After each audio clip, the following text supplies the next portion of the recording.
दोस्तों सोचिए, अगर आपको अचानक किसी अंधेरे कमरे में फेंक दिया जाए जहां ना आसमान हो ना जमीन हो, सिर्फ अंधेरा और शांति हो। अब जरा कल्पना कीजिए, 13.8 अरब साल पहले पूरा ब्रह्मांड भी वैसा ही था। ना तारे थे, ना ही ग्रह थे, ना ही धरती थी, ना ही इंसान थे। फिर अचानक एक धमाका हुआ, इतना बड़ा धमाका जिसकी गूंज आज भी पूरे ब्रह्मांड में सुनाई देती है। इसे हम कह सकते हैं बिग बैंग थ्योरी।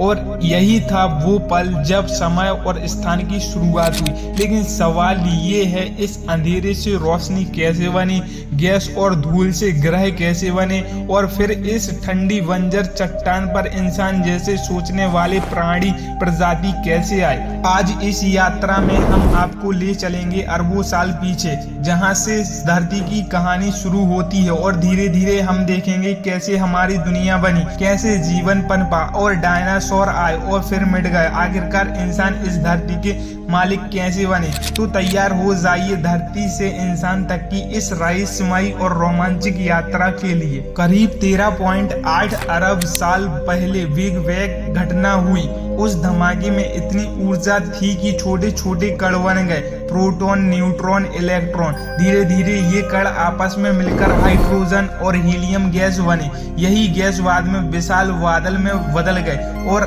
जब ये बादल सिकुड़ गए तो पहले तारे का जन्म हुआ। इन तारों के भीतर हुए न्यूक्लियर रिएक्शन से भारी तत्व बनने लगे, जैसे कार्बन, ऑक्सीजन, आयरन। ये सब तारे जब फटे सुपरनोवा विस्फोट में, तो पूरा ब्रह्मांड में इन तत्वों से भर गया। यानी हम और हमारी धरती उन्हीं तारों की गैस से बनी है। हम कह सकते हैं हम सब एक स्टार डस्ट हैं। ऐसे ही समय बीतता गया। अब आते हैं 4.6 अरब साल पहले। हमारे सूर्य के चारों ओर गैस धूल का एक विशालकाय डिस्क जमा हो गया। इसी घूमती हुई डिस्क से छोटे छोटे पत्थर आपस में टकराने लगे, जुड़ते गए, और धीरे धीरे एक बड़ी चट्टान बनी जो धरती कहलाई। लेकिन वो धरती वैसी नहीं थी जैसे आज की है।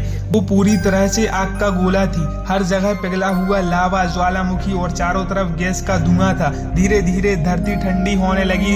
ऊपर की परत जमी, जिसे हम क्रस्ट पपड़ी कहते हैं। वायुमंडल में मौजूद भाप बादल बने, और फिर बरसात शुरू हुई। करोड़ों साल तक लगातार बारिश होती रही, और धीरे धीरे धरती पर पहले महासागर बने। यानी अब धरती तैयार थी। लेकिन सवाल ये है, जीवन यहाँ कैसे आया। समय बीतता गया। अब करीब 3.8 अरब साल पहले आते हैं। समुद्र के गहरे हिस्सों में गर्म झरने और खौलते पानी में कुछ अजीबोगरीब रासायनिक प्रतिक्रियाएं शुरू हुई।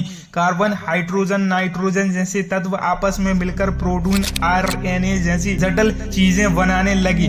जीवन की पहली चिंगारी तो यही थी। सबसे पहले सूक्ष्म जीव जैसे बैक्टीरिया, आर्किया, ये बहुत छोटे थे, लेकिन यही धरती के असली पायनियर थे। धीरे धीरे कुछ जीवों ने प्रकाश से ऊर्जा बनाना सीख लिया। यही था फोटोसिंथेटिक की खोज। इन छोटे जीवों ने ऑक्सीजन पैदा करना शुरू कर दिया।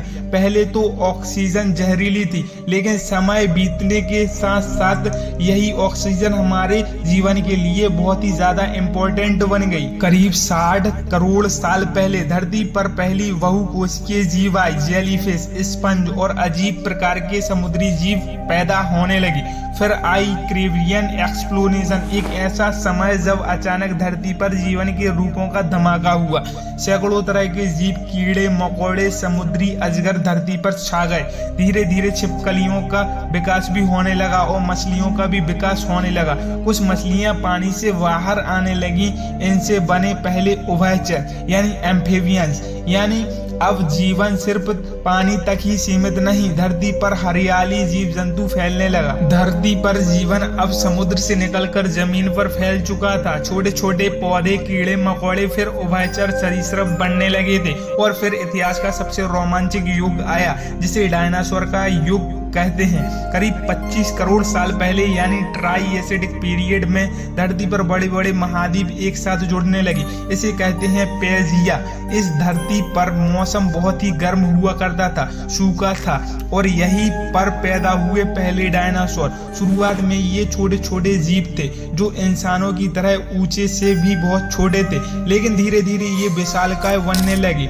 कुछ 4 पैरों पर दौड़ते थे तो कुछ 2 पैरों पर। फिर समय आया जुरासिक पीरियड 20 करोड़ साल पहले का।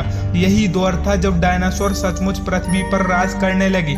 जुरासिक युग में मौसम बदलने लगा, जंगल फैले, हरियाली आई और जीवन तेजी से पनपने लगा। यही वो समय था जब दुनिया ने देखे सबसे विशालकाय जीव ब्रैकियोसाउरस साइरस 80 फुट तक का लंबा, इतना ऊंचाई की पेड़ों की सबसे ऊपरी शाखा को भी खा सकता था। डिप्लोडोकस लंबी गर्दन और पूंछ वाला दानव जो पूरे झुंड में घूमता रहता था। स्टेगोसॉरस जिसकी पीठ बड़ी हड्डी जैसे प्लेटलेट्स लगे हुए थे। लेकिन इस युग का सबसे खतरनाक शिकारी था एल्लोसॉरस। तेज दांत, मजबूत जबड़े, झुंड में शिकार करने की कला इस जंगल का वादशाह माना जाता था। दुनिया अब सचमुच डायनासोर की दुनिया हो गई थी और समय बीतता गया। करीब 14.5 करोड़ साल पहले शुरू हुआ क्रेटेशियस पीरियड। यही था डायनासोर का स्वर्ण काल। इस समय में कई नई जीव उभरे। ट्राइसेराटॉप्स 3 सींग वाला विशालकाय शाकाहारी जिसकी पूंछ पर हथौड़ा जैसे भारी हिस्सा था और सबसे डरावना था। टी-रेक्स को डायनासोर का राजा कहा जाता था। 40 फुट लंबा, 9 टन वजन और इतनी तेज जबड़े की एक ही काट में हड्डी तोड़ सकता है। लेकिन इस दौर की सबसे बड़ी क्रांति थी पहले पक्षियों का जन्म। छोटे डायनासोर ने पंख विकसित कर लिए थे, आसमान में उड़ने लगे थे। यानी पक्षी दरअसल डायनासोर के ही वंशज हैं। करीब 6.6 करोड़ साल पहले डायनासोर का साम्राज्य अचानक खत्म हो गया। वैज्ञानिकों के अनुसार मैक्सिको के पास चिकुलूब जगह पर एक 10 किलोमीटर चौड़ा उल्कापिंड धरती से टकराया था। उस टक्कर की ताकत इतनी ज्यादा थी कि करोड़ों परमाणु बम एक साथ फट गए हों। धरती हिल गई थी, ज्वालामुखी फटने लगे थे, आग ने जंगलों को निगल लिया था, आसमान में धूल और राख छा गई थी, सूरज की रोशनी धरती पर पहुंचना बंद ही हो गई थी। महीनों तक अंधेरा और ठंड बन गई थी, पौधे मर गए थे, भोजन की कमी होती हुई चली गई थी और धीरे धीरे डायनासोर विलुप्त हो गए। अब डायनासोर तो मिट गए, लेकिन उनके साथ साथ कुछ छोटे जीव बच निकले, खासकर स्तनधारी मैमल्स। ये छोटे छोटे चूहे जैसे जीव थे जो गुफाओं और बिलों में रहते थे। डायनासोर के राज में ये छिपकर जीते रहते थे, लेकिन अब इनका समय आ चुका था। इन्हीं स्तनधारियों से बाद में बने बंदर, प्राइमेट्स, आखिरकार इंसान भी इन्हीं जानवरों से बने। हाँ दोस्तों, डायनासोर की ये दुनिया अरबों साल के बाद आज भी हमें हैरान करती है। उनके जाने से ही नए जीवों की जगह मिल पाई है और धीरे धीरे धरती पर वो प्रजाति आने वाली थी जो आग लगाना, औजार बनाना, सभ्यता खड़ी करना सीखने वाली, यानी इंसान। तो दोस्तों, समय बीतता गया। करीब 7 मिलियन साल पहले, लगभग 70 लाख साल पहले अफ्रीका की धरती पर बंदर जैसी प्रजातियां रहने लगी। इन्हें वैज्ञानिक कहते थे होमोनिड्स। इनसे ही एक प्रजाति थी जो ऑस्ट्रोलोपिथेकस। ये सीधे खड़े होकर चलने सीख चुके थे। उनके हाथ अब सिर्फ चढ़ने के लिए नहीं बल्कि चीजें उठाने और इस्तेमाल करने के लिए भी काम आने लगी थी। समय बीता और करीब 25 लाख साल पहले होमो हैबिलिस, इसका नाम हैंडीमैन यानी औजार बनाने वाला इंसान, इन्होंने पत्थर तोड़कर हथियार और औजार बनाना शुरू किया। करीब 15 लाख साल पहले इंसानों ने सबसे बड़ा रहस्य खोज लिया, आग का। सोचो, अगर तुम आदि मानव होते तो पहली बार आग देखते तो कैसा लगता? डर, हैरानी या रोमांच सब एक साथ। आग ने इंसान की जिंदगी बदल दी। अंधेरे में रोशनी मिली, ठंड से बचाव हुआ और सबसे बड़ी बात, भोजन पकाना शुरू हुआ। पकाया हुआ खाना पचने में आसान होता था, इससे दिमाग को ज्यादा ऊर्जा मिलती थी, यानी ऊर्जा इंसान को समझदार बनाती है। होमो एरिक्टस नाम की प्रजाति ने औजारों को बेहतर बनाया। भाले, पत्थर की कुल्हाड़ियां, नुकीले औजार, इनमें से वो बड़े जानवरों का शिकार करने लगे थे। अब इंसान सिर्फ शिकार का ही शिकारी नहीं था बल्कि शिकारी बन चुका था। झुंड में रहना, मिलकर काम करना और एक दूसरे से संवाद करना और धीरे धीरे बढ़ता गया। करीब 3 लाख साल पहले आया निएंडरथल।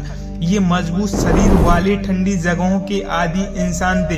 इन्होंने कपड़े पहनना, गुफाओं को सजाना, यहाँ तक कि मृतकों को दफनाना भी सीख लिया था। लेकिन उसी समय एक प्रजाति उभरी जिसे होमो सेपियंस यानी हम कहे जाते हैं। हमारी सबसे बड़ी ताकत थी कल्पना और भाषा। हमने सिर्फ शिकार ही नहीं बल्कि कला बनाई, इस गुफाओं में चित्र बनाए, आने वाली पीढ़ियों को ज्ञान देना शुरू किया। करीब 70,000 साल पहले होमो सेपियंस ने कॉग्निटिव रिवॉल्यूशन यानी सोचने की क्रांति की। अब इंसान योजनाएं बना सकता था, कहानियां गढ़ सकता था और बड़े बड़े समूहों में एकजुट होकर काम कर सकता था। करीब 10,000 साल पहले इंसानों ने सबसे बड़ा कदम उठाया, उन्होंने खेती करना शुरू कर दिया। पहले इंसान शिकार और भ्रमण पर निर्भर थे, लेकिन अब उन्होंने गेहूं, चावल, मक्का बोना शुरू किया। जानवरों को पालतू बनाया, जैसे कुत्ते, बकरियां, गाय, भेड़, यानी कि कृषि क्रांति भी आ गई।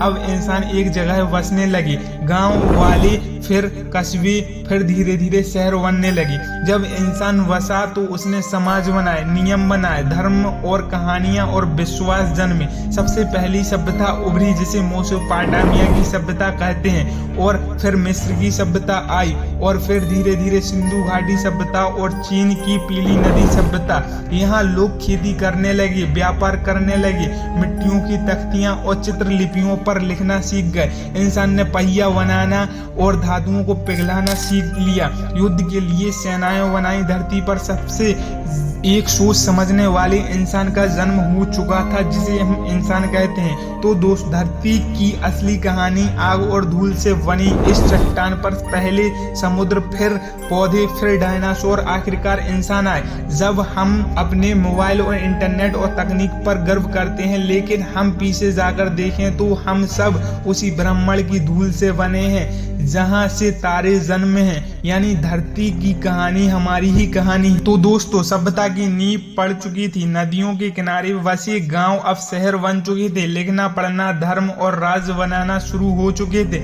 लेकिन इंसान यहीं तक नहीं रुका। उसने अंदर एक जिज्ञासा जागी। हम कौन हैं, हम कहां से आए हैं और हम कहां जा रहे हैं। इसी खोज ने दुनिया और विज्ञान और दर्शन और तकनीक की राह पर धकेल दिया।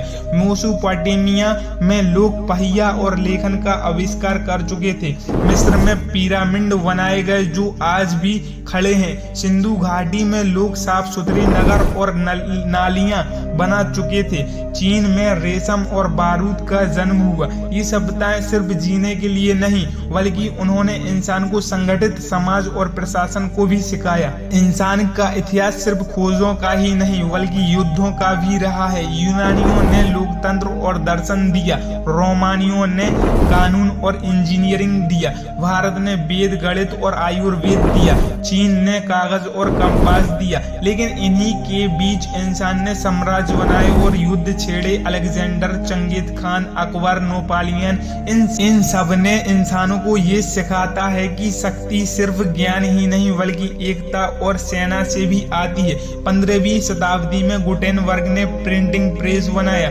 तो इंसान की सोच भी बदल गई। ज्ञान अब कुछ लोगों तक सीमित नहीं रहा, किताबें हर किसी तक पहुंचने लगी। लेकिन इसके बाद आई पुनर्जागरण। कला, विज्ञान, दर्शन में इंसान ने नई ऊंचाइयां छू ली थी। लियोनार्दो दा विंची ने चित्रकारी और मशीनरी का सपना देखा। गैलीलियो ने बताया धरती सूरज के चारों ओर घूमती है। न्यूटन ने गुरुत्वाकर्षण का रहस्य खोला। यानी इंसान अब सोच में ब्रह्मांड को समझने की कोशिश कर रहा था। 18वीं सदी में इंसान ने भाप का इंजन बनाया, मशीनें बनने लगी। औद्योगिक क्रांति ने खेती किसानी की जगह फैक्ट्रियों, उद्योगों को दे दी। अब इंसान का जीवन इतना तेज हो गया, रेलगाड़ियां दौड़ने लगी, बिजली चलने लगी, शहरों का फैलाव होने लगा। लेकिन इसके साथ साथ गरीबी, प्रदूषण और श्रमिकों का शोषण भी बढ़ने लगा। यानी इंसान ने तरक्की तो कर ली, लेकिन चुनौतियां भी बढ़ाई गई। 20वीं शताब्दी में इंसान के लिए सबसे बड़ी सलामती, सबसे बड़ा खतरा लेकर आई पहला और दूसरा विश्व युद्ध। हाँ दोस्तों, दूसरा विश्व युद्ध में परमाणु बम गिराया गया। दुनिया ने देखी इंसान खुद को ही मिटा सकता है। लेकिन इसी सदी में इंसान ने सबसे बड़ी कामयाबी भी हासिल कर ली थी। उसने धरती को छोड़कर अंतरिक्ष में भी कदम रख लिया। 1969 में नील आर्मस्ट्रॉन्ग ने चांद पर पहला कदम रखा और कहा यह एक इंसान का छोटा कदम है, लेकिन मानव जाति के लिए ये सबसे बड़ी छलांग मानी जाती है। अब इंसान इंटरनेट और डिजिटल युग में जी रहा है। मोबाइल, कंप्यूटर, आर्टिफिशियल इंटेलिजेंस, ये सब इंसान को नई दुनिया में लेकर जा रहे हैं। विज्ञान ने बीमारियों का इलाज दिया, परमाणु ऊर्जा और अंतरिक्ष यान, यहाँ तक कि मंगल ग्रह पर कॉलोनी बनाने का भी सपना दिया। लेकिन सवाल ये है, क्या इंसान अपनी धरती को बचा पाएगा? जलवायु परिवर्तन, ग्लोबल वार्मिंग, युद्ध और लालच, ये सब हमारे भविष्य के लिए खतरा बनते ही जा रहे हैं। तो दोस्तों, हम पीछे देखें तो हम पाते हैं इंसान का सफर बहुत ही ज्यादा अद्भुत था। हम तारों की धूल से बने हैं, आग और औजार से शुरुआत की है, सभ्यताएं खड़ी की हैं, विज्ञान और तकनीकी बनाई है, अब ब्राह्मण की तरफ देख रहे हैं। यानी इंसान सिर्फ एक प्रजाति नहीं, बल्कि धरती का वो आईना है जिसमें ब्राह्मण खुद को देखता है। तो दोस्तों, यही थी धरती से इंसान तक की पूरी यात्रा। एक चिंगारी से शुरू हुई कहानी आज इंसान के रूप में चरम सीमा पर पहुंच चुकी है। लेकिन याद रखिए, धरती अरबों सालों तक बनी रहेगी। सवाल ये है कि क्या इंसान भी रह पाएगा, या फिर किसी दिन हम भी डायनासोर की तरह इतिहास का हिस्सा बन जाएंगे। यानी हमारी असली जिम्मेदारी धरती को बचाना है, क्योंकि हमारी धरती नहीं, हम धरती के हैं। तो ऐसी ही वीडियो देखने के लिए हमारे चैनल को सब्सक्राइब करें। अच्छी वीडियो लगी हो तो लाइक और शेयर करना बिल्कुल भी ना भूलें।